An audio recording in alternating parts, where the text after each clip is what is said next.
भारतीय किसान मजदूर संगठन के राष्ट्रीय अध्यक्ष पूरण सिंह के नेतृत्व में सहारनपुर के नागल क्षेत्र के गांव बेलडा जुनारदार में सैकड़ों संगठन के कार्यकर्ताओं ने मुआवजे को लेकर धरना प्रदर्शन किया।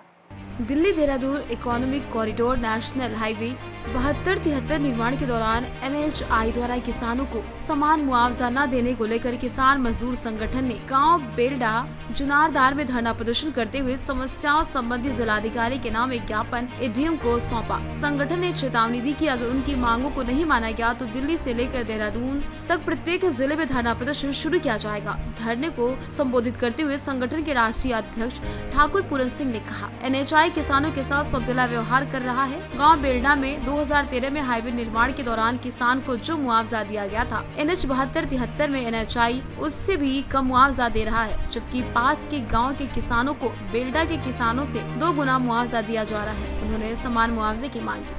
संगठन के प्रदेश अध्यक्ष नीरज राणा ने कहा, अभी तक एडिशनल में ली गई भूमिका का अखबार में प्रकाशन तक नहीं कराया गया, इसलिए हाईवे किसी भी किसान की जमीन पर जबरन कब्जा न करे। उन्होंने कहा, 2013 में सुप्रीम कोर्ट ने अधिग्रहण भूमि के किसान को सरकारी नौकरी और 5 लाख रुपए देने का वादा किया। वहीं संगठन के प्रतिनिधि मंडल अपनी समस्याओं को लेकर SDM सदर से मिले और जिलाधिकारी के नाम एक ज्ञापन सौंपा।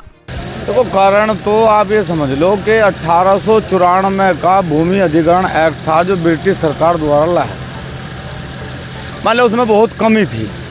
चलो, विदेश के लोग थे, उन्होंने हमारी ज़मीनों को हड़पने के लिए पता नहीं क्या कानून बनाया, लेकिन सन 2013 में एक कानून बनाया सरकार ने सुप्रीम कोर्ट के आदेश के बाद कि किसान को उसकी ज़मीन का 4 गुना मुआवजा मिलेगा, शहरों में 2 गुना मुआवजा मिलेगा।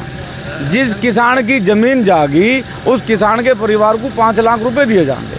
अगर उसका मकान उस हद में आया या उसके रहने की कोई व्यवस्था नहीं है तो उसे रहने के लिए ज़मीन दी जाएगी या उसका मुआवजा दिया जाएगा।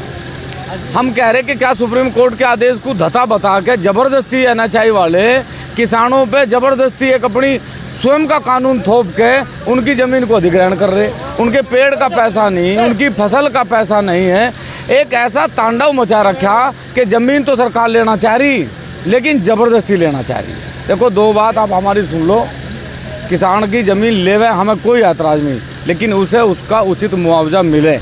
और यदि सरकार ऐसा नहीं करेगी तो ये आंदोलन बेलडा जुनारदार का नहीं है, ये आंदोलन बागपत से लगा के और जहाँ तक देहरादून तक ये रोड है, सब जिलों में सब ज़मीन पे फिर आंदोलन और धरने प्रदर्शन होंगे। यदि सरकार या प्रशासन आपकी समस्या का नहीं हल करता तो क्या धरना अनिश्चितकाल चलेगा? बिल्कुल 100%। यदि सरकार इस पर संज्ञान नहीं लेगी तो हर जिले में धरना चलेगा, एक गांव में नहीं चलेगा। ये टेंट हर उस ज़मीन पर गड़ेगा जहां से ये कॉरिडोर निकलेगा। हर गांव में जहां से ज़मीन अधिग्रहण करी गई पूरा काम रुकवाया जाएगा। और जब तक काम हम नहीं चलने देंगे, जब तक किसानों की उचित मांग का सरकार संज्ञान नहीं लेगी। आज ये धरना क्या यहीं पर समाप्त कर जाएगा या कब तक चलेगा यहाँ का? देखो, अधिकारी आने लग रहे भाई। मान लिया अधिकारी अगर नू कहेंगे भाई हम इनकी बात को मानने को तैयार हैं तो धरना हम तो समाप्त कर लेंगे, बात मान लो वे। और मानने में बात नहीं मानते तो धरना बिल्कुल पक्का चलेगा, जब तक चलेगा जब तक सरकार इस बात को स्वीकार नहीं करेगी।